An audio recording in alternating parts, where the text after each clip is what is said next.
Okay. Okay, 1, 2, 3. Hi, I'm Sandy Holmes. I live in Dillsburg, Pennsylvania. I'm an associate professor of Earth and Space Science and Education with a joint appointment. And this video is about what happened to me about 12, 13 years ago and the complications, how it's changed my life. I guess my medical issues started when I was 49. I'm now almost 63, so I'll just let you know it's been about 14 years.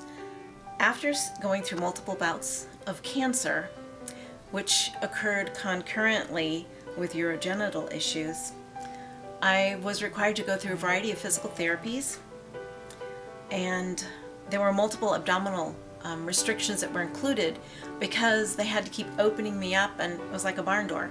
And eventually all my muscles were cut. And those have been pretty major stumbling blocks to get over.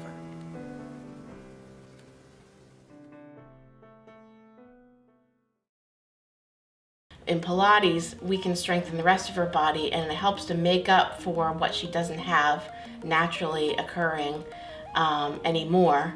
And so that keeps her more functional. About 12 years now I've been working with her, and she went from being walking with a walker to walking without anything, and her strength has increased tenfold. And she's able to live a functional life now. It's really a miracle that she's able to do what she's able to do.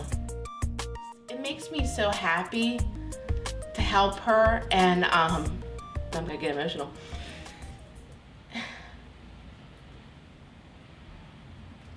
I guess the fact that somebody like that, who's always given to others, that this can give to her and help her, and she just wants to keep helping others. So the fact that this has helped her stay mobile and independent and, able to do things, it's just, I feel like I'm just so happy that I can help her.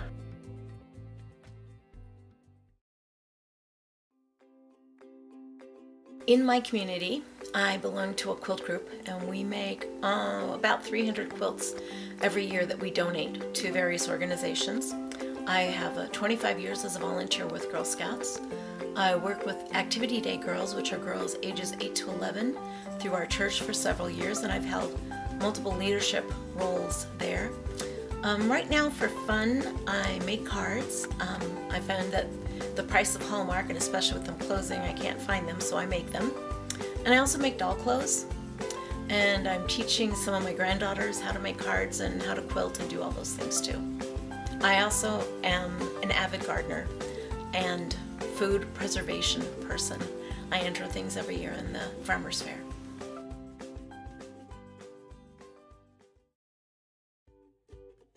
So I drew a portrait of Sandy and her husband because I realized even though her house is adorned with family portraits of her daughters and her grandchildren, the only picture that she had of her and her husband were a picture of their wedding from way back. So I wanted also to give her something to commemorate the love and bond that she shares with her husband. Going into second year, working with Sandy has taught me one really valuable lesson, and that is no matter what challenges I face in my personal life or in my career, that it is important to remain positive. And I believe Sandy is the living embodiment of positivity and hard work.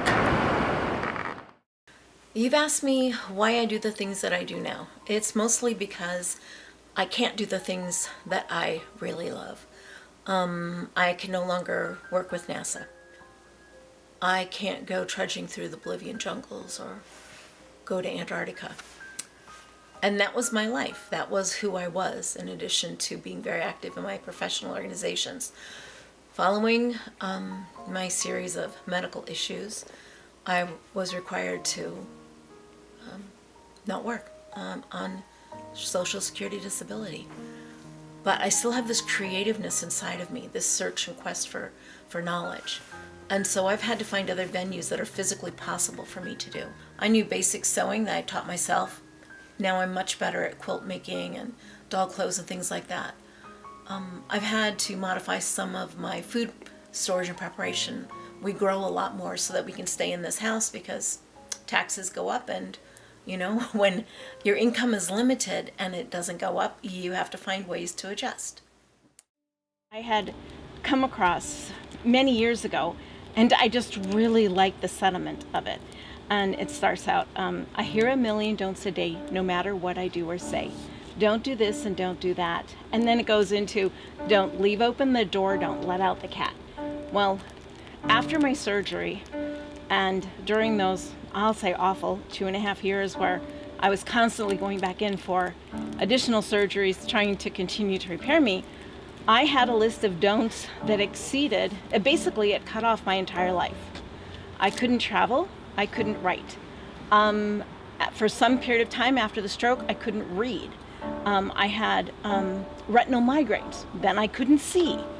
I was in a walker, then I got carpal tunnel. It was very difficult because all the things that I loved to do, I could no longer do.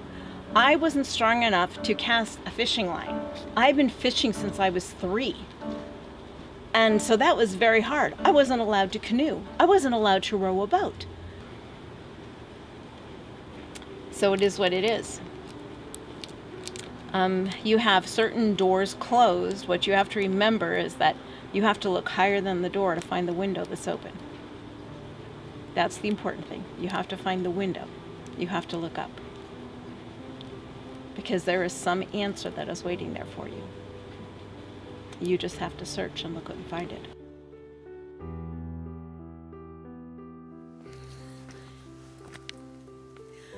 I think one of the things that you need to remember is that throughout all these challenges and changes in my life, you can still find joy. And in fact, in a way, these medical issues have been a blessing. And you might think, how can all this be a blessing? But what has happened is I have learned that I have other talents and gifts that I had no need to find or discover or refine or use, that I now have and that I've learned. And sometimes you just get astonished by what things you're missing that you can do.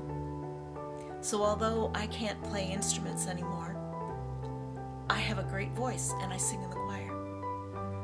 I may not be able to do a lot of the intensive needlework and lace making that I used to do, but I can still do sewing and quilting, and I've refined those skills. So there is a blessing to these challenges that I'm having.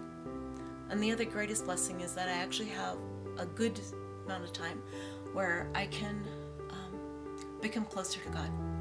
My spiritual growth has been strengthened, and for that I'll be eternally thankful.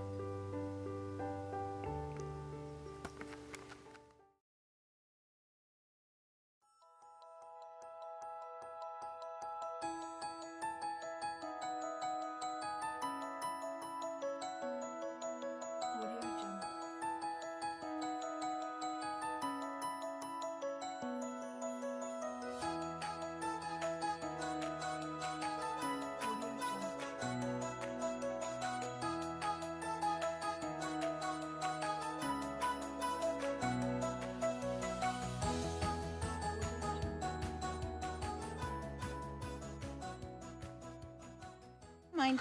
Describe yourself in one word. Problem solver. Or favorite Sunday afternoon activities. I like to go and research genealogy on our family tree. Biggest pet peeve. People in Pennsylvania who don't follow the speed limit, who break traffic laws, don't signal, don't brake, and they think one flash means you can change your lane. Oh, forget Hello. about it. Yeah, they need to learn to drive. Favorite Pennsylvania-based hospital system. That is my state. That's the one I go to. And then last question, probably the most important question. Who is your favorite PAT student? That must be you two. Good answer. No, do I have to say one or the other? Hey. Can I just keep you both? We accept.